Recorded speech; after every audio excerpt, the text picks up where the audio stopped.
नमस्कार दोस्तों, स्वागत है आपका स्टडी फॉर सिविल सर्विसेज में। यूपी ट्रिपल एससी पीईटी में इकोनॉमी के लिए लास्ट में कुछ क्वेश्चन कराए गए थे आपके लिए, उसका ये वीडियो है। आप इसको देख लीजिएगा जाते जाते, बहुत इंपॉर्टेंट वीडियो है ये। इसमें जो 2004 के बाद की योजना है उन पे ज्यादा फोकस किया गया है। कई लोग की डिमांड थी, इसलिए ये मैं डाल रहा हूँ यहाँ पे। पीईटी ग्रुप को ज्वाइन करके रखिए, अभी भी उसमें क्वेश्चन हो रहे हैं लगातार। ठीक है, एक पीडीएफ भी शेयर की गई है करंट अफेयर की, चाहे तो आप पढ़ सकते हैं, काफी इंपॉर्टेंट है वो। इलाहाबाद हाईकोर्ट का भी आप ग्रुप ज्वाइन कर लीजिएगा, उसमें सारी क्वेश्चन होने वाली है स्टार्ट। ठीक, फॉर सिविल सर्विसेज को यूट्यूब में फॉलो करते हैं तो हमारा टेलीग्राम में फ्री चैनल जरूर फॉलो कर लीजिएगा। ये है स्टडी फॉर सिविल सर्विसेज @ लगा के अगर आप सर्च करेंगे टेलीग्राम में तो मिल जाएगा। ये हमारा डेली क्विज का चैनल है, एससीएस डेली क्विज, पीसीएसआर के लिए डेली क्विज होती है इसमें। ये यूपी ट्रिपल एससी पीटी के लिए चैनल बनाया गया है। ठीक है, UP triple SC PT by study for civil services, बिना किसी अंडरस्कोर, बिना किसी स्पेस या बिना किसी डॉट के। ये देख लीजिएगा, डिस्क्रिप्शन से ज्वाइन करिए। ये इलाहाबाद हाईकोर्ट आरओ के लिए बनाया है, AHC RO by study for civil services. देख लीजिए इसका एड्रेस, इसको आप @ करके खोजेंगे तो टेलीग्राम में मिल जाएगा। वीडियो के डिस्क्रिप्शन से ही ज्वाइन करिएगा इसको। यहाँ पे जरूर रहिएगा, जो मेन हमारा चैनल है स्टडी फॉर सिविल सर्विसेज।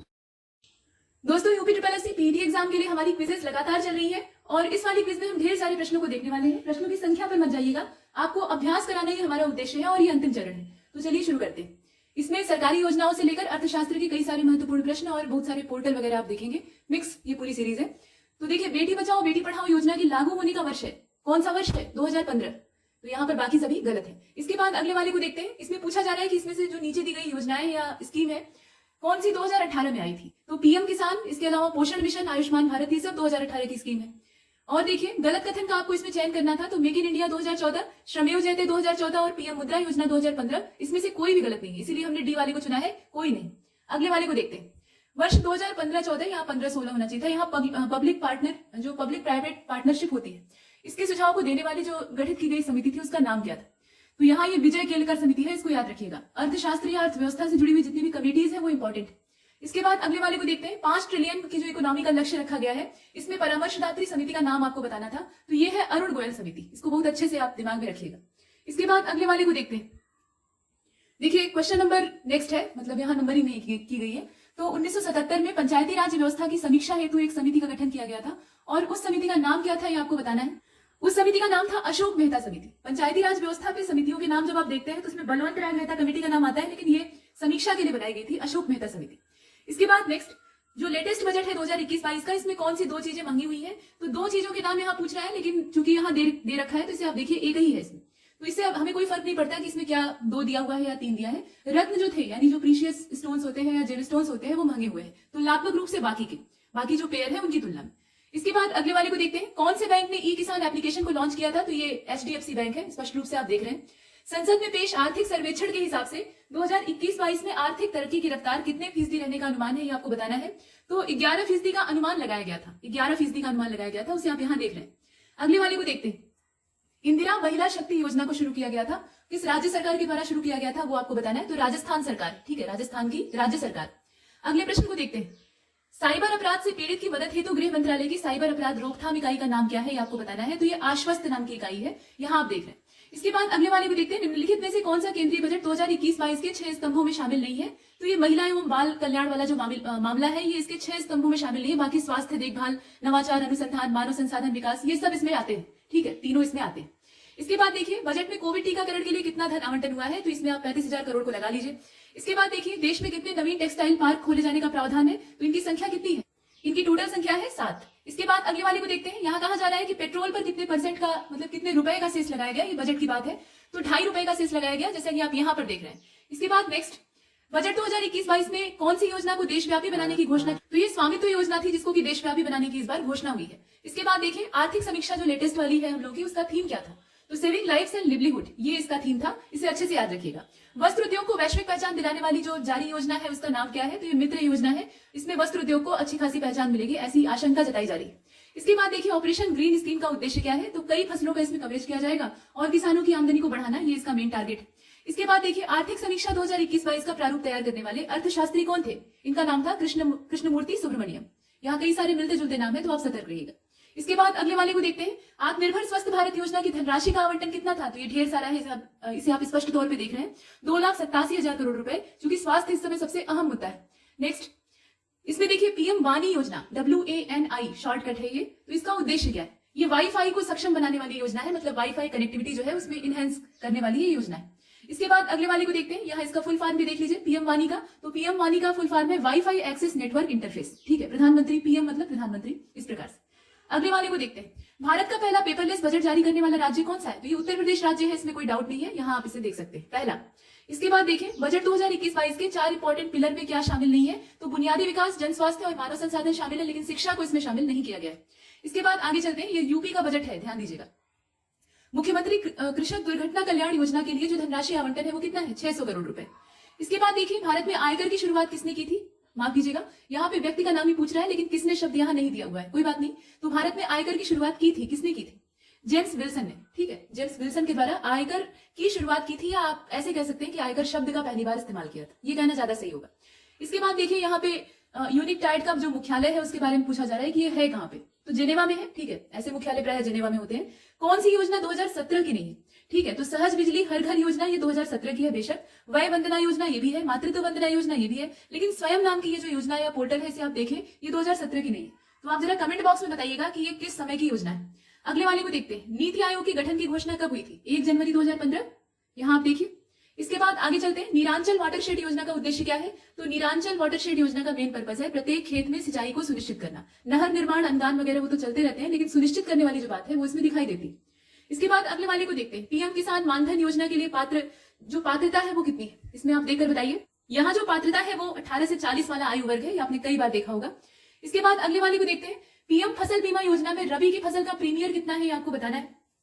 ये जो फसल बीमा योजना है इसमें प्रीमियर आपको देखना था। तो ये जो प्रीमियर राशि है ये 1.5% है, ठीक है, 1.5%। इसके बाद अगले वाले को देखते हैं, तो इसमें कहा जा रहा है कि SC ST और महिला उद्यमी जो है उनको 10 लाख से 1 करोड़ तक का लोन देने वाली जो योजना है, मतलब ये घोषणा है, तो ये कौन सी योजना है? ये स्टैंड अप इंडिया योजना है। इसे स्टार्टअप मत समझिएगा, स्टैंड अप इंडिया योजना। केंद्र सरकार के समाप्त होने वाले अप्रत्यक्ष कर जो है वो कौन कौन से हैं? तो इसमें आप देखिए कि सीमा शुल्क और वैट यानी वैल्यू एडेड टैक्स, ये दोनों समाप्त होने वाले अप्रत्यक्ष कर है। विज्ञापन कर इसमें शामिल नहीं है, ये राज्य सरकार का होता है, केंद्र सरकार का नहीं होता है।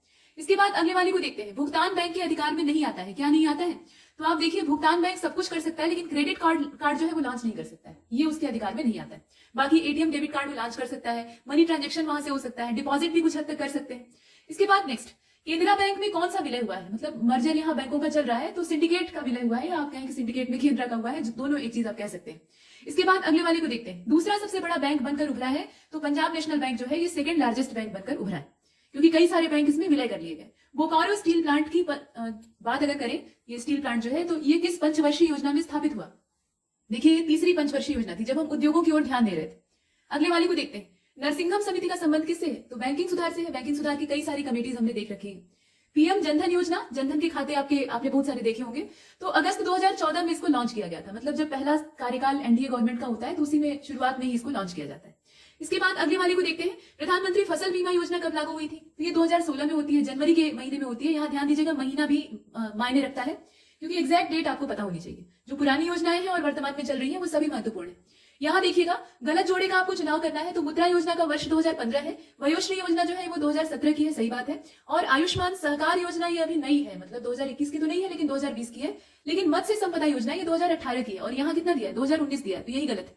इसके बाद अगले वाले को देखते हैं, ग्रामीण क्षेत्रों में एकीकृत परियोजना आधारित अवसंरचना की सुपुर्दगी के लिए जो योजना बनाई गई है वो कौन सी है? तो ये रूरल मिशन है, और इसे श्यामा प्रसाद मुखर्जी जी का नाम दिया गया है। तो इसमें जो ए वाला है वो सही है, रर्बन मत चुन लीजिएगा, ठीक है, उसमें अर्बन सेक्टर भी आ जाएगा। रर्बन में रूरल और अर्बन दोनों मिक्स हो जाएगा। श्रम योगी मानधन योजना में पेंशन कितनी मिलेगी? तो 3000 रुपया, ठीक है, 3000 रुपए की जो राशि है वो दी जाएगी, जो महंगाई के जमाने में बहुत ज्यादा नहीं है, लेकिन थोड़ी भी सहायता यहाँ बड़ी मदद के तौर पे देखी जा रही है। विजया बैंक का विलय किसमें हुआ है? विजया बैंक और देना बैंक का विलय हो गया, आपने सुना होगा, तो बैंक ऑफ बड़ौदा में हुआ है, बीओबी। इसके बाद देखिए, आयुष्मान भारत योजना की बीमा राशि कितनी है? 5 लाख रुपए है, ठीक है। बीमा राशि जो कवरेज है वो कितने का है? 5 लाख रुपए का है। एग्री पोर्टल के मानकों में शामिल नहीं है, क्या चीज? तो देखिए, एग्री पोर्टल के मानकों में इसमें से सभी चीजें शामिल है, जितने भी आप देख रहे हैं ना, सहभागिता गारंटी प्रणाली, मृदा स्वास्थ्य कार्ड और उर्वरक गुणवत्ता नियंत्रण प्रणाली जो है, जब जितनी भी यहाँ दिखाई दे रही है, तो आप इसमें से कोई नहीं वाला विकल्प चुनेंगे, अर्थात इसमें से कोई भी ऐसा नहीं है जो शामिल न हो। इसके बाद देखिए, आगत निर्गत मॉडल पर आधारित जो पंचवर्षीय योजना थी वो इसमें से कौन सी थी? छठवीं थी, ठीक है, छठवीं पंचवर्षीय योजना इस मॉडल पे काम कर रही थी। 8वीं पंचवर्षीय योजना के उद्देश्य में क्या शामिल नहीं? तो बाकी चीजें जो ऊपर की आप देख रहे हैं ना, मानव संसाधन का विकास करना, इसके अलावा पूर्ण रोजगार लगभग, ठीक है, और निरक्षरता का उन्मूलन करना, लेकिन अवसंरचना का विकास ये इसका उद्देश्य यानी 8वीं वाली 5 ईयर प्लान का नहीं था।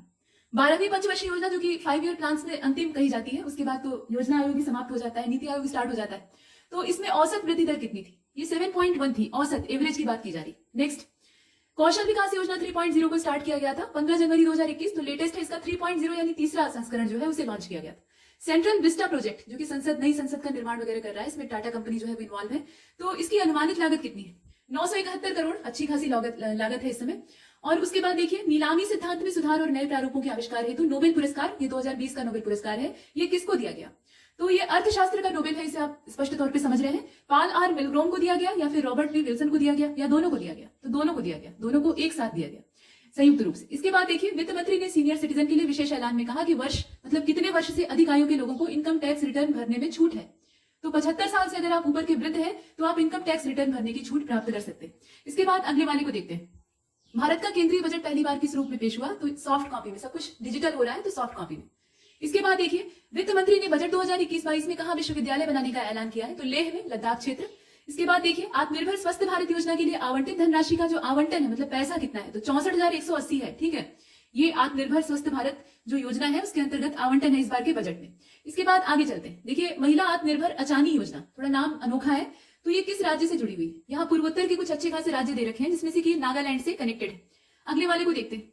देखिए, प्रश्न संख्या अगला, इसमें कहा गया कि किस संस्थान ने सूर्योदय लघु वित्त बैंक को आईपीओ शुरू करने की मंजूरी दी है? तो ये सेबी है। ठीक है, इसके बाद नेक्स्ट, फेम इंडिया योजना को जारी करने वाला मंत्रालय, तो ये है भारी उद्योग सार्वजनिक उद्यम मंत्रालय। ठीक है, भारी उद्योग और सार्वजनिक उद्यम मंत्रालय जो है वो इस फेम इंडिया योजना को लॉन्च किया है। नेक्स्ट, समर्थ किस मंत्रालय की योजना है, ये आपको बताना है। तो ये वस्त्र मंत्रालय की स्कीम है, जिसे कि आप यहाँ पर देख पा रहे हैं। इसके बाद पीएम सूक्ष्म खाद्य उद्योग उन्नयन योजना के संदर्भ में सही कथन को तलाशिए। तो इसमें आप ध्यान से देखिएगा, जो स्टेटमेंट दिया है केंद्रीय खाद्य और प्रसंस्करण मंत्री ने, ठीक है, केंद्रीय खाद्य और प्रसंस्करण मंत्री ने इसके लिए ट्रेनर प्रशिक्षण कार्यक्रम को शुरू किया है। और 2020-21 का सत्र था, वहां से 24-25 का जो सत्र है वहां तक 5 साल हुआ ना, तो 5 साल की अवधि के लिए 10,000 करोड़ रुपए के खर्च से पहले शुरू किया जाएगा, बाद में इसमें और इन्वेस्टमेंट होगा। विवाद से विश्वास योजना का उद्देश्य क्या है, ये आपको बताना है। तो प्रत्यक्ष कर विवाद समाधान, यही इसका टारगेट है। बाकी जितने हैं ना वो इसके टारगेट में नहीं आते हैं। इसके बाद आगे चलते हैं। कौन सा मुद्दा आयुष्मान सहकार के दायरे से बाहर है? तो आयुष्मान सहकार के दायरे से बाहर इसमें कोई भी नहीं है। आप देखिए कि एजुकेशनल इंफ्रास्ट्रक्चर डेवलपमेंट है, हेल्थ केयर है, सहकारी समितियों को ऋण वितरण है, और इसमें से कोई भी नहीं का विकल्प है। तो आप इसमें से जो बाहर है उसको चुनना चाहते थे, तो कोई भी ऐसा नहीं है जो बाहर किया जा सके। तो ये 3 पिलर्स जो है इनको आप याद रखिएगा। ठीक है, इसके बाद अगले वाले को देखते हैं। इंदिरा रसोई योजना को किसने शुरू किया था? तो ये राजस्थान राज्य की स्कीम है, इसे आप ध्यान देंगे। इसके बाद अटल पेंशन योजना के लागू होने का वर्ष क्या था, ये आपको बताना है। तो मई 2021 में, माफ कीजिएगा, मई 2015 में इसको लॉन्च किया गया था। यह है अटल पेंशन योजना, प्रधानमंत्री अटल बिहारी वाजपेयी जी के नाम पे रखी गई। इसके बाद प्रधानमंत्री मातृत्व वंदना योजना को शुरू करने का वर्ष क्या है, ये आपको बताना है। 2017 है, स्पष्ट तौर पे आप यहाँ देख रहे हैं। इसके बाद देखिए, ब्रेटन वुड्स की जुड़वा संस्थाएं हैं। तो ये जुड़वा संस्थाएं वर्ल्ड बैंक और जो इंटरनेशनल मॉनेटरी फंड है, दोनों को एक साथ कंबाइंड रूप से कहा जाता है ब्रेटन वुड्स की जुड़वा संस्थाएं। इसके बाद अगले वाले को देखते हैं। पीएम सहज बिजली हर घर योजना का बिजली पहुंचाने का लक्ष्य था कब तक का? तो 31 मार्च 2019 की डेडलाइन थी, जो कि अब गुजर चुकी है। अगले वाले को देखते हैं। प्रधानमंत्री फसल बीमा योजना का वर्ष क्या है? 2016 है, तो आप जानते हैं। प्रधानमंत्री फसल बीमा योजना में खरीफ की फसल का प्रीमियर कितना था? 2%। नेक्स्ट, आयुष ग्रिड परियोजना जो है, इसके लिए लॉन्च मोबाइल एप्लीकेशन का नाम क्या है? तो ये जो आयुष ग्रिड परियोजना है, इसमें मोबाइल एप्लीकेशन जो लॉन्च हुआ है उसमें योग लोकेटर भी है और आयुष संजीवनी भी है, दोनों यहाँ पर है, दोनों को ध्यान दीजिएगा। ठीक है, इसके बाद अगले वाले को देखते हैं। ट्रेडिशनल नॉलेज डिजिटल लाइब्रेरी, जिसे कि TKDL शॉर्टकट में कहा गया, इसका क्रियान्वयन करने वाली संस्था कौन सी है? तो CSIR और आयुष मंत्रालय दोनों ने मिलकर इसे लॉन्च किया है। ठीक है, इसका क्रियान्वयन करने का निर्णय लिया। अगले वाले को देखते हैं। बीच में थोड़ा सा बगल में अजान हो रही थी, मस्जिद है नजदीक में, तो उससे थोड़ा डिस्टर्ब हो गया, उसके लिए माफी चाहूंगी। ठीक है, तो बैकग्राउंड नॉइज यहाँ रोकी नहीं जा सकी। अब इसमें सिटी कंपोस्ट स्कीम कैसी योजना है? ठीक है, स्तुति करने का अपना समय है ईश्वर का, तो वो बीच में आ गया था और हम लोग वीडियो लेकर बीच में आ गए थे संभवतः। सिटी कंपोस्ट स्कीम योजना कैसी योजना है, मतलब ये किस प्रकार की योजना है? केंद्र प्रायोजित योजना है, केंद्र क्षेत्रीय योजना है, राज्य आधारित योजना है या निजी क्षेत्र की योजना है? ठीक, तो इसमें केंद्र क्षेत्रीय योजना है। ध्यान दीजिएगा, केंद्र प्रायोजित और केंद्र क्षेत्रीय में फर्क होता है। यहाँ पे प्रायोजक केंद्र होता है, लेकिन क्रियान्वयन करने का काम राज्यों का होता है। और केंद्र क्षेत्रीय योजना में ये क्षेत्रीय आधार पर आवंटित होती ही है। तो सिटी कंपोस्ट इसी प्रकार की है, और कंपोस्ट से आप अंदाजा लगा सकते हैं कि ये खाद वगैरह से जुड़ी हुई है। इसके बाद प्लास्टिक पार्क योजना किस मंत्रालय की पहल है? तो ये रसायन और पेट्रो रसायन विभाग जो है उससे जुड़ी हुई है। ठीक है, इसके बाद देखिए, उड़ान योजना के क्षेत्रीय संपर्क की योजना अनुसार जो चौथा चरण इस समय चल रहा है, उसमें कितने नए हवाई मार्ग जो है वो स्वीकृत हुए हैं? तो 78 है टोटल। ठीक है, इसके बाद अगले वाले को देखते हैं। कृषि उड़ान योजना का उद्देश्य क्या है, ये आपको बताना है। तो जल्दी खराब होने वाले कृषि उत्पादों का तेजी से परिवहन किया जाए ताकि वो मंडी तक पहुंच सके और किसान का घाटा न। इसके बाद आगे चलते हैं। कौन सा मेक इन इंडिया इनिशिएटिव के 4 पिलर्स में शामिल नहीं है? तो इसमें आप देखिए कि न्यू प्रोसेसेस, इसके अलावा न्यू इंफ्रास्ट्रक्चर है, न्यू माइंडसेट है, ये सब शामिल है, लेकिन न्यू इनोवेशन शामिल नहीं, ये इससे बाहर है। भारत नेट प्रोजेक्ट का उद्देश्य क्या है? तो इसमें सभी है। देखिए 2022 तक सभी गांवों तक ब्रॉडबैंड की पहुंच बनाना, व्यापक ऑप्टिकल फाइबर केबल बिछाना और ब्रॉडबैंड रेडीनेस इंडेक्स डेवलप करना, ये सभी है। इसके बाद देखिए नेशनल फूड सिक्योरिटी एक्ट 2013 के आधार पे अंत्योदय अन्न योजना के लाभार्थियों को मिलने वाले अनाज की मात्रा कितनी है? तो 35 किलो है। यहाँ ध्यान दीजिएगा कार्ड कौन सा है, तो ये अंत्योदय की बात हो रही। इसके बाद आगे चलते हैं। देखिए one nation one ration card, ये लेटेस्ट मुद्दा है, मतलब लेटेस्ट क्या है लेकिन चर्चा में तो वही है। तो कितने राज्यों और जो यूनियन टेरिटरीज है वहां तक इसका विस्तार किया गया है? तो फिलहाल 32, ठीक है, और जगह फैलाने की योजना है, लेकिन फिलहाल इतना। इसके बाद देखिए MCA 21 योजना असल में किस मंत्रालय से जुड़ी हुई है? तो ये योजना जो आप देख रहे हैं ये कारपोरेट कार्य मंत्रालय से जुड़ी हुई है। ध्यान दीजिएगा, थोड़ी सी यहाँ समझने का फेर है। इसके बाद अगले वाले को देखते हैं। वन रैंक वन पेंशन योजना को लागू किया गया था, तो इसका जो समय है वो 1 जुलाई 2014 है, जिसे कि आप यहाँ देख रहे हैं। इसके बाद अब आगे चलते हैं, ठीक है। शहरी शासन सूचकांक को जारी करने वाली संस्था कौन सी है ये बताना है। तो इसको जारी करने वाली संस्था है प्रज्ञा फाउंडेशन, यहाँ थोड़ा सा अलग है। इसके बाद आगे चलते हैं। अर्बन गवर्नेंस इंडेक्स UGI 2020 में टॉप पोजीशन पे कौन है? तो टॉप पोजीशन पे है ओडिशा। तो आप बताइए कि इसमें लोवेस्ट पोजीशन पे कौन से राज्य है? इसके बाद देखिए 5 स्टार विलेज स्कीम का सृजन करता कौन है? तो यहाँ आप देखकर बताइए, डाक विभाग होगा, ठीक है। 5 स्टार विलेज ये किसकी योजना है? डाक विभाग की है। इसके बाद देखिए ई ग्राम स्वराज पोर्टल का उद्देश्य क्या है? तो उद्देश्य इसमें सभी है। पंचायती राज संस्थानों में ई गवर्नेंस को मजबूत करना, विकेंद्रीकृत योजना का निर्माण करना और साथ में पंचायत की पूर्ण डिजिटल जो प्रोफाइल होती है उसको तैयार करना, ये सब टारगेट। इसके बाद देखिए साक्षी संरक्षण योजना, मतलब जो विटनेस प्रोटेक्शन की स्कीम चलाई जा रही है, जो गवाह होते हैं उनको सुरक्षा देने के उद्देश्य से। तो इसमें जितने हैं, जितने भी आप इसके मोटिव देख रहे हैं ना, वो सभी शामिल है। खतरे का आकलन करके गवाह को यथोचित सुरक्षा देना और उसकी सुरक्षा के लिए एक तंत्र डेवलप करना, और अगर जरूरत पड़े तो उसकी जान बचाने के लिए स्थान बदल देना, ताकि उसके जो दुश्मन है जो उसे मारने वगैरह के लिए खोज रहे हैं वो उसे ढूंढ ना पाए। इसके बाद आगे चलते हैं। देखिए अगला प्रश्न, इसमें कहा जा रहा है कि न्याय बंधु एप्लीकेशन न्याय विभाग के द्वारा लॉन्च किया गया था। कब लॉन्च किया गया था वो आपको बताना है। तो इसकी जो डेट थी वो 26 नवंबर 2020 की थी। उमंग एप्लीकेशन UMANG, ठीक है। तो इसको लॉन्च करने का उद्देश्य क्या था? सभी सरकारी सेवाओं को एकल मंच यानी एक सिंगल प्लेटफॉर्म पे लाना, डिजिटल इंडिया को मतलब प्रोत्साहन देना, यहाँ पे आप देख रहे हैं। इसके अलावा फोन पर सरकार की उपलब्धता को सुनिश्चित करना, ई गवर्नेंस वाला जो काम है, ये सब उमंग के अंतर्गत आता है। इसके बाद आकांक्षी जिला कार्यक्रम के 5 मुख्य मानदंडों में शामिल नहीं है। तो इसमें आप देखिए कि स्वास्थ्य, पोषण, शिक्षा और कौशल विकास ये सब शामिल है, ठीक है। तो यहाँ जलेबी जैसे विकल्प थे, तो इसीलिए कहा गया कि भाई सब तो शामिल है, क्यों जलेबी जैसा विकल्प देकर परेशान कर रहे हैं। लेकिन समस्या ये है कि आयोग भी ऐसे ही विकल्प दे सकता है। अब ये नहीं कि वो जलेबी की बात वहां करेगा, लेकिन 4 लक्ष्यदार विकल्प आपके सामने आ सकते हैं, तो वहां आप पहचानने में सक्षम रहे, इसलिए ऐसा किया जा रहा है। इसके बाद देखिए energy conservation building code ECBC की बात हो रही है। इसको पहली बार जारी किया गया था कब? तो 2007 में जारी किया गया था। इसके बाद देखिए climate smart cities assessment framework 2019 में जारी किया गया था, और इसे जारी करने वाला जो मंत्रालय है वो कौन सा है ये आपको बताना है।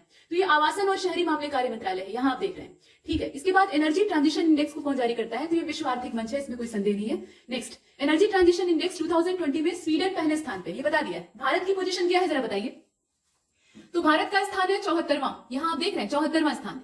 नेक्स्ट, यहाँ देखिए इसमें कहा गया कि one sun one world one grid, ये एक योजना है। इसका सौजन्यकर्ता कौन है? तो इसका सौजन्यकर्ता इसमें बताइए कौन सा होगा? नवीन और नवीकरणीय ऊर्जा मंत्रालय ने इसे लॉन्च किया है, यहाँ आप देखें। इसके बाद देखिए PM कुसुम योजना को शुरू किया गया था कब? तो 2019 में शुरू किया गया था, इसकी डेट आप देख रहे हैं। अगले वाले को देखते हैं, कुसुम योजना का उद्देश्य क्या था? तो इसमें आप देखिए कि दोनों उद्देश्य स्पष्ट तौर पे दिखाई दे रहे हैं। सौर ऊर्जा चालित जो पंप सेट है ये तो मोटा पर्पज हम देखते ही हैं, और सोलर ग्रिड की स्थापना की जाए ताकि ये जो पंप वगैरह है इसका बेहतर तरीके से संचालन हो सके। तो इसका सी वाला सही है, दोनों इसमें। नेक्स्ट, रूफटॉप सौर योजना का दूसरा चरण शुरू किया गया। कब शुरू किया गया? तो ये 2019 में स्टार्ट हुआ था। इसके बाद देखिए फ्लोटिंग सोलर प्रोजेक्ट, विश्व की सबसे बड़ी जो तैरती हुई सौर परियोजना है, ये किस नदी पर बनेगी? अभी प्रस्तावित है, तो नर्मदा पर बनेगी, मध्य प्रदेश नर्मदा। इसके बाद देखिए ग्रीन टैक्स लगाया जाएगा। तो ग्रीन टैक्स उन वाहनों पर लगाया जाएगा जो 15 साल से ज्यादा पुराने निजी वाहन है, मतलब प्राइवेट व्हीकल। इसके बाद अगले वाले को देखते हैं, ease of doing business index को कौन जारी करता है ये आपको बताना है। तो इस इंडेक्स को जारी करने वाला विश्व बैंक समूह है, ठीक है, विश्व बैंक समूह है, ध्यान दीजिएगा। इसके बाद देखिए विश्व विकास रिपोर्ट को कौन जारी करता है? तो इसे जारी करने वाला विश्व बैंक है, ठीक है, सिंपल। इसके बाद देखिए वैश्विक वित्तीय स्थायित्व रिपोर्ट का जारी करता कौन है? तो ये इंटरनेशनल मॉनेटरी फंड है। नवीकरणीय ऊर्जा निवेश रिपोर्ट को कौन जारी करता है? तो ये UNDP, माफ कीजिएगा, UNEP जारी करता है, यानी यूनाइटेड नेशन इन्वायरमेंटल प्रोग्राम। मानव विकास सूचकांक के 3 कारकों में शामिल है। तो इसमें आप देखें कि जीवन प्रत्याशा, शिक्षा, प्रति व्यक्ति आय, ये सभी 3 कारक मानव विकास सूचकांक के दायरे में आते हैं। वैश्विक अपशिष्ट प्रबंधन आउटलुक को जारी करता है, कौन जारी करता है? तो इसमें संयुक्त राष्ट्र पर्यावरण कार्यक्रम और UNEP दोनों का नाम आता है। Ease of doing business report में सूचकों की संख्या कितनी है? 10 है टोटल, 10 सूचकों के आधार पर इसे बनाया जाता है। वैश्विक ऊर्जा आर्किटेक्चर प्रदर्शन सूचकांक को कौन जारी करता है? तो विश्व आर्थिक फोरम जारी करता है, वो आपने देखा। इसके बाद आगे चलते हैं। देखिए इसमें पूछा जा रहा है कि विश्व प्रतिस्पर्धात्मक सूचकांक के विषय में गलत कथन का चुनाव कीजिए। तो WEF जो है इसके द्वारा इसको जारी किया जाता है, सही बात है, और इसकी स्थापना 1971 में हुई थी, ये भी सही है। इसके बाद दिया है कि इसमें सभी गलत है, तो सभी तो नहीं गलत है, लेकिन ये बीच वाला गलत है कि भाई इसका जो मुख्यालय है वो रोम में है यानी इटली में है, तो इसकी एग्जैक्ट लोकेशन आप बताइएगा। प्रेस स्वतंत्रता सूचकांक को कौन जारी करता है? तो रिपोर्टर्स विदाउट बॉर्डर्स ये जो संस्था है इसके द्वारा प्रेस स्वतंत्रता सूचकांक को जारी किया जाता है, और इसमें हमारी कंडीशन बहुत अच्छी नहीं। समुद्री परिवहन की समीक्षा रिपोर्ट को कौन जारी करता है? तो संयुक्त राष्ट्र व्यापार और विकास सम्मेलन, जो यूनिक टार्ड आपने पीछे देखा था, उसके द्वारा रिपोर्टर्स विदाउट बॉर्डर्स के विषय में सत्य कथन का चुनाव कीजिएगा। तो इसमें आप देखिए कि ये गैर सरकारी निकाय है। पहली चीज, इसका मुख्यालय पेरिस में है और स्थापना 1985 में हुई थी, तो सभी ठीक है, इसमें कोई गलत नहीं। अंक टार्ड के विषय में आपको चुनाव करना है, तो यह वैश्विक भुखमरी सूचकांक जारी करता है। इसके 10 मानक है। ये संयुक्त राष्ट्र महासभा का अभिन्न अंग है और कुछ भी सही नहीं दिख रहा है, तो इसमें सही बात यह है कि सी वाला सही है। ये संयुक्त राष्ट्र महासभा का एक अभिन्न अंग है, उससे अलग नहीं। इसके बाद देखिए थोक मूल्य सूचकांक यानी WPI के बारे में बात करें तो सही कथन आपको खोजना था, और इसमें देखिए सभी ठीक है जितने दिए हैं ना। मार्च 2021 में इसका जो मानक है वो कितना हो गया था? 7.39 हो गया था, और वस्तुओं के मूल्य में होने वाले परिवर्तन को ये शो करता है। आर्थिक सलाहकार के कार्यालय से जारी होता है और सभी ठीक है भाई, इसमें नींद मत उचाटिए। इसके बाद देखिए WPI में 3 वर्गों में सामान को बांटकर देखते हैं, तो वर्गीकृत सामानों की संख्या कितनी है वो आपको बताना है, मतलब टोटल कितना मटेरियल, तो 697 है।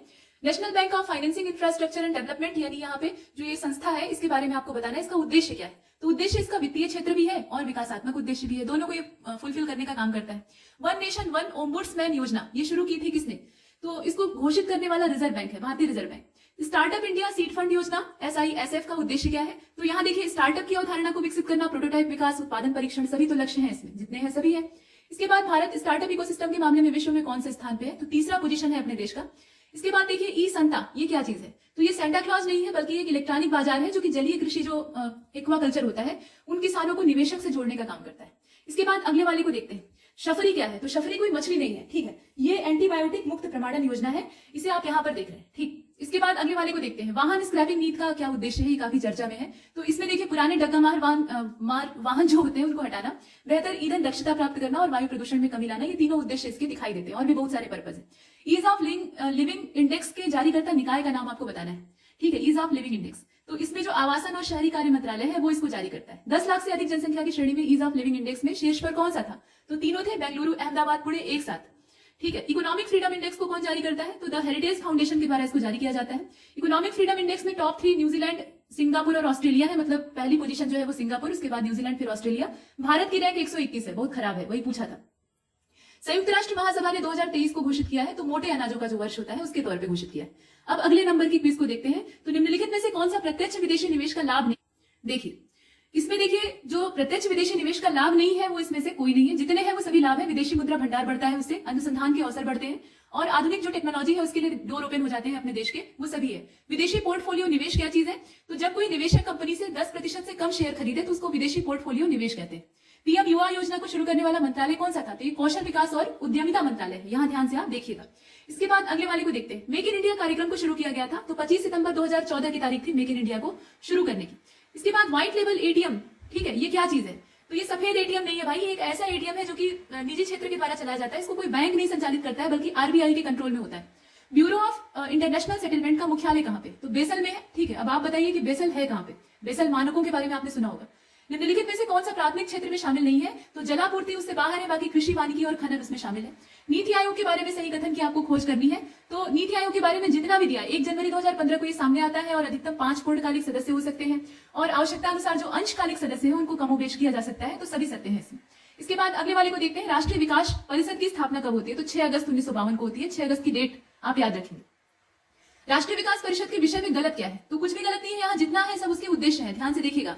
वर्तमान में इसका महत्व नगण्य है, मतलब अब नीति आयोग आ गया है ना, तो उसकी जगह पे आ गया, अब इसमें योजना आयोग का सारा काम उसने हटा दिया, तो ये विकास परिषद भी अब बहुत काम की नहीं लगेगी। संविधानेतर निकाय है, ये सही बात है, और ये योजना क्रियान्वयन करता था, लेकिन अब इसका हक जो है वो नीति आयोग ने छीन लिया है, ठीक है। सांविधिक कंपनियां क्या होती है? तो ये गैर लाभकारी होती है भाई, ये संवैधानिक तो नहीं होती है लेकिन विधिक होती है, विधि के हिसाब से स्थापित की जाती है। अगले वाले को देखते हैं। ये MDAX है, मतलब मिडेक्स जिसे आप कह सकते हैं। इसका संबंध किससे है? तो शेयर मार्केट से जुड़ा हुआ शब्द है, जर्मनी से जुड़ा हुआ है। निक्की किस देश से संबंधित है? ये भी शेयर मार्केट का ही शब्द है, और जापान से इसका कनेक्शन है। बॉम्बे स्टॉक एक्सचेंज की स्थापना कब हुई थी? ये क्वेश्चन आपके लिए, इसीलिए इसे अटेम्प्ट नहीं किया गया है। बताइए कब हुई थी? सिंपल है। इसके बाद आगे चलते हैं। यहाँ पूछा जा रहा है कि नेशनल स्टॉक एक्सचेंज की स्थापना से संबंधित है कौन सी कमेटी, मतलब किसकी रिकमेंडेशन पे स्टैब्लिश होता है? तो फेरवानी कमेटी थी। थोड़ा सा ये यूनिक क्वेश्चन है, इसे आप देख कर जाइएगा। फैक्चुअल डाटा पूछा तो जाएगा, लेकिन सीधे प्रश्न आएंगे, इसकी अपेक्षा नहीं करनी चाहिए। डो जोन्स, ये किससे संबंधित है? तो इसका कनेक्शन भी शेयर मार्केट से है, और ये न्यूयॉर्क से जुड़ा हुआ है। इसके बाद FTSE का रिलेशन किससे है? तो ये लंदन से जुड़ी हुई है, यहाँ आप देख रहे हैं। अगले वाले को देखते हैं। यहाँ पर बोवेस्पा के बारे में पूछा जा रहा है, तो बोवेस्पा, बी फॉर बोवेस्पा और बी फॉर ब्राजील, तो आप इसे मिला लीजिए, इससे कनेक्शन जुड़ गया। इसके बाद अगले वाले को देखते हैं। यहाँ देखिए डॉलेक्स के बारे में कहा जा रहा है, इसको शुरू किसने किया था, तो ये बीएसई का है। बीएसई यानी बॉम्बे स्टॉक एक्सचेंज के द्वारा इसे इशू किया गया है। अगले वाले को देखते हैं। मिशन कर्मयोगी की तत्काल क्रियान्वयन अवधि है, ये भी प्रश्न आपके लिए। बताइए कि तत्काल क्रियान्वयन अवधि जो है वो कब से कब तक है, ठीक है। इसके बाद देखिए मिशन कर्मयोगी का उद्देश्य क्या है, तो यहाँ देखिए सिविल सेवाओं को गुणवत्तापूर्ण बनाना, ये तो इसका मोटा पर्पज है। ऑन साइट लर्निंग, जो सिविल सेवक मतलब एस्पिरेंट्स हैं वो वहां परीक्षा क्लियर करके गए, उसके बाद उन्हें ट्रेनिंग दी जाती है, तो उनकी जो लर्निंग है वो ऑन साइट हो, यानी जहां उन्हें काम करना है वहीं पर वो सीखें, ठीक है। और क्षमता के हिसाब से काम सौंप के उनकी जवाबदेही को सुनिश्चित किया जाए। हर आदमी की जो क्षमता होती है वो एक जैसी नहीं होती है, तो इसलिए उनकी क्षमता पहले देखें और उसके बाद तब उसके हिसाब से काम दें, तो सभी सही है इसमें। इसके बाद आगे चलते हैं। स्पेशल पर्पस व्हीकल स्कीम का संबंध किससे है, तो ये मिशन कर्मयोगी से जुड़ी हुई स्कीम है, ठीक है, गलतफहमी में मत रहिएगा। आधार योजना के संबंध में सही कथन आपको चुनना है, तो आयकर रिटर्न अगर आपको भरना है तो आधार चाहिए, पैन कार्ड अगर चाहिए तो आधार चाहिए, और मोबाइल का सिम अगर आप खरीद रहे हैं या बैंक खाता खोलना है तो भी आधार चाहिए। लेकिन जन्म मृत्यु पंजीकरण अगर आपको करवाना है तो उसके लिए आधार की जरूरत नहीं है, कोई भी पहचान पत्र काम करेगा। इसमें जितने भी है वो सभी सही। इसके बाद आगे चलते हैं। राष्ट्रीय फिल्म विकास निगम क्या है, तो ये एक तरह का केंद्रीय सार्वजनिक क्षेत्र उपक्रम है, ठीक है, इसमें ये वाला सही। इसके बाद आगे चलते हैं। यहाँ देखिए राष्ट्रीय भर्ती एजेंसी के बारे में आपको बताना है, तो यह सोसाइटी पंजीकरण अधिनियम जो है उसके दायरे में आती है, सही बात है। और इसका अध्यक्ष भारत का जो सचिव रैंक का अफसर है वो होता है, सही बात है। लेकिन बीच वाला गलत है कि एसएससी और आरआरबी यही सिर्फ इसमें काम कर सकते हैं, मतलब इन्हीं की परीक्षाएं होंगी इसके अंतर्गत, ऐसा नहीं है, इसमें अन्य संस्थाएं भी हैं। तो यहाँ आप इसे हटा दीजिए, बाकी दोनों सही है, तो इसका करेक्ट आंसर क्या हो जाएगा, पहला और तीसरा। इसके बाद अगले वाले को देखते हैं। राष्ट्रीय आयुर्विज्ञान आयोग के विषय में सही कथन क्या है, तो इसमें 33 सदस्य है, अध्यक्ष का चिकित्सक होना आवश्यक है, और मेडिकल काउंसिल ऑफ इंडिया पहले ये था और उसकी जगह पे ये नया आ गया है आयुर्विज्ञान आयोग, तो तीनों सही है, इसमें कुछ भी गलत नहीं। वेतन संहिता अधिनियम 2019 किन कानूनों को प्रतिस्थापित करता है, बहुत सारे कानून जो पुराने थे उनको एक में मर्ज करके एक बड़ा अम्ब्रेला कानून ला दिया गया है, तो इसमें जितने हैं वो सभी को प्रतिस्थापित करता है, सबको समेट कर एक लाया गया। वेतन भुगतान अधिनियम 1936 है, इसके अलावा न्यूनतम वेतन अधिनियम है, बोनस भुगतान अधिनियम, इनका समय भी देख लीजिएगा, इन सबको यहाँ रिप्लेस करके एक बना दिया गया। इसके बाद ई विन के बारे में दिया हुआ है, सत्य कथन आपको तलाशना है, तो इसका उद्देश्य है टीकाकरण नेटवर्क को मजबूत करना। स्वास्थ्य एवं परिवार कल्याण मंत्रालय इसमें प्रायोजक है और उसका सहयोग करने वाली संस्था है संयुक्त राष्ट्र विकास कार्यक्रम यानी यूएनडीपी, तो सभी सही है इसमें, ठीक है, जितना है वो सभी सत्य है। अगले वाले को देखते हैं। एशियन इंफ्रास्ट्रक्चर बैंक का परिचालन कब से शुरू हुआ ये आपको बताना है, तो इसका जो परिचालन है वो जनवरी 2016 से शुरू होता है। एआईआईबी के विषय में असत्य कथन का आपको तलाश करना है, तो इसमें आप देखिए कि बैंक का जो पूरा शेयर होल्डर है उसमें रूस पहले स्थान पे नहीं है, सबसे बड़े शेयर होल्डर के तौर पे चाइना है, बाकी जितने इसमें है मुख्यालय बीजिंग में है, जो G20 है उसके 14 देश इसमें सदस्य हैं और कार्यकारी निदेशक मंडल इसमें है ही नहीं है, तो ये सब सही है। इसके बाद अगले वाले को देखते हैं। आर्थिक जनगणना 2019 के बारे में आपको विचार करना था, तो इसमें आप देखिए कि जितनी भी चीजें दी है वो सभी सही है, मतलब MOSPI जो है इसका संयोजक है जो सांख्यिकी विभाग है, और ये 7वें नंबर की जनगणना है आर्थिक तौर पे, और आर्थिक प्रतिष्ठानों की ये गिनती करता है देश के ज्योग्राफिकल एरिया के अंदर। भारत एयर फाइबर योजना के बारे में विचार करना है, तो इसमें आप देखिए कि BSNL इसमें संयोजक है और BSNL इसमें असीमित मुफ्त वॉइस कॉल की सुविधा दे रहा है, और 20 किलोमीटर दायरा जो नेटवर्क का है उसमें ये कनेक्टिविटी देगा, वायरलेस कनेक्टिविटी देगा, तो सभी इसमें सही है, कोई दिक्कत नहीं है। राशन कार्ड कितने तरह का होता है, तो आप गुलाबी हरा पीला देखते हैं, लेकिन 3 तरह का होता है मोटे तौर पर। ग्लोनास क्या है, तो भाई साहब ये कोई छिपकली नहीं है, ठीक है, ये असल में एक सैटेलाइट परिचालन इकाई है। अब इसका संबंध किससे है जरा बताइएगा। इसके बाद आगे चलते हैं। बाइडू नौवहन उपग्रह प्रणाली जो है ये किस देश से जुड़ी हुई है आपको बताना है, तो ये चाइना की है। इसके बाद देखिए ऑपरेशन ब्रीदिंग स्पेस, इसमें भारत के साथ साझा कौन किया है, इजराइल किया है, ठीक। अब पूछा जा रहा है कि ऑपरेशन ब्रीदिंग स्पेस किससे संबंधित है, तो ये संबंधित है कोविड टेस्टिंग किट से, मतलब कोविड की जांच के लिए जो किट होती है उससे जुड़ा हुआ है। और इसमें शामिल भारतीय संस्था कौन सी है ये बताइए, तो आपने सरकार का नाम तो देख लिया, लेकिन DRDO भी इसमें इन्वॉल्व है, तो DRDO हो जाएगा। वाटर प्लस मिशन को कब लॉन्च किया गया, तो वाटर प्लस मिशन आता है 2019 अगस्त में। नेशनल कैडेट कोर क्या चीज है, तो ये असल में एक युवा विकास आंदोलन है, इसमें बाकी चीजें गलत है। CERT-IN ये किससे संबंधित है, तो इसका संबंध इसमें से है साइबर खतरों के निदान हेतु एक नोडल संस्था के तौर पे ये काम करती है, पहला वाला इसका परफेक्ट है। अगले वाले को देखते हैं। पूछा जा रहा है कि प्रधानमंत्री अन्नदाता आय संरक्षण अभियान, इसका उद्देश्य क्या है, तो ध्यान दीजिएगा कि केवल अधिसूचित जो दलहन और तिलहन उत्पादक किसान है उन्हीं के लिए न्यूनतम समर्थन मूल्य का निर्धारण करना, ये इसका पर्पज है। इसके बाद अगले वाले को देखते हैं। PM आशा के अंतर्गत शामिल योजनाएं कौन सी है, तो ये सभी है। मूल्य समर्थन योजना उसमें है, मूल्य कमी भुगतान योजना है, निजी खरीद स्टॉक योजना है, ये सभी शामिल। भारतीय रेलवे ने पहली किसान रेल को शुरू किया था कहां से कहां तक, तो देवलाली या देववाली इसको कहा जाता है, महाराष्ट्र का है, वहां से दानापुर तक ये चलती है।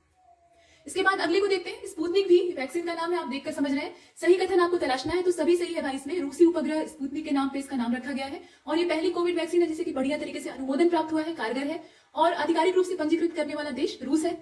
न्यूनतम निर्यात मूल्य के विषय में सही कथन आपको चुनना है, तो इसमें देखिए कि जितनी चीजें इसके बारे में दी है वो सभी सही है। इससे कम मूल्य पर निर्यातक जो है वो भारत में वस्तु का निर्यात नहीं कर सकता है। और इसे लागू करने का उद्देश्य घरेलू मूल्य वृद्धि को रोकना है और कुछ समय के लिए ये आरोपित होती है, फिर आवश्यकता अनुसार इसे हटा लिया जाता है। माइक्रो प्रोसेसर विकास कार्यक्रम के संयोजक कौन है? तो तीनों है भाई, यहाँ ध्यान दीजिएगा, IIT मद्रास, बॉम्बे और सीडेट, तीनों मिलकर यहाँ काम कर रहे हैं। इसके बाद देखिए आर्थिक जनगणना सबसे पहले कब की गई थी? तो पहली बार 1977 में होती है। पोषण कृषि कोष योजना के सौजन्यकर्ता के तौर पे आप देखिए तो महिला एवं बाल विकास मंत्रालय और bill and Melinda Gates foundation जो है दोनों मिलकर काम करते हैं। आयुष्मान भारत योजना के बारे में विचार कीजिएगा तो ये दोनों की पहल है, मतलब स्वास्थ्य एवं कल्याण केंद्र ये आयुष्मान भारत का अहम घटक है और इस योजना में लाभार्थियों की पहचान के लिए सामाजिक आर्थिक गणना 2011 का इस्तेमाल किया गया। ठीक है, इसके बाद अगले क्वेश्चन को देखते हैं जो कि यहाँ मौजूद नहीं है और यहाँ तक हमने क्विज को कंप्लीट किया है और तब तक के लिए नमस्कार।